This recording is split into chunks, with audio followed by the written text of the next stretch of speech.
Ahmad Fadilah sekarang. Fadil, untuk wilayah Bandung Raya, setidaknya untuk pantauan Anda sekarang, apakah merata seluruhnya untuk seluruh pantauan di Bandung Raya ini hilal tidak terlihat?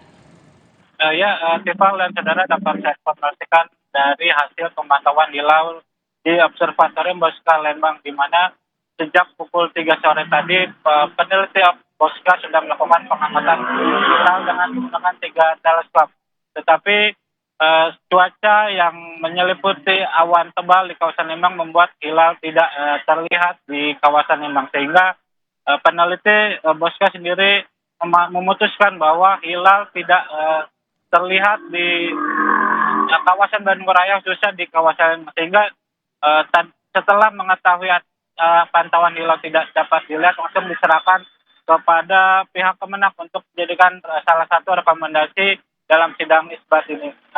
Memang pihak peneliti sendiri pun meski sudah melakukan perhitungan sebelum melakukan pengamatan bahwa hasil perhitungan itu sudah melebihi batas dari kriteria hasil Mabims, di mana minimal tinggi bulan itu mencapai 6 derajat. Hasil dari peneliti besok pun sudah melebihi dari batas kriteria Mabims tersebut, tetapi pihak peneliti pun menyerahkan semua hasil keputusan kepada sidang isbat yang dilakukan oleh Kementerian Agama. Oke, masih belum terlihat karena faktor cuaca, tapi kalau kita bercermin dari apa yang dilaporkan oleh teman kita Linda Wirawan di Makassar, apakah hal yang sama juga Anda lihat di Bandung bahwa masyarakat sudah bersiap untuk menyambut Idul Fitri?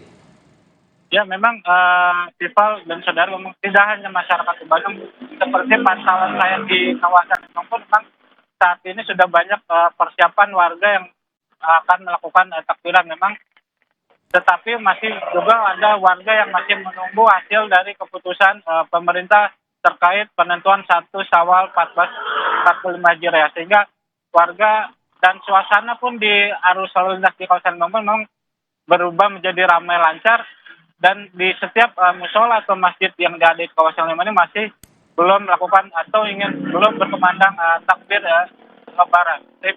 Oke.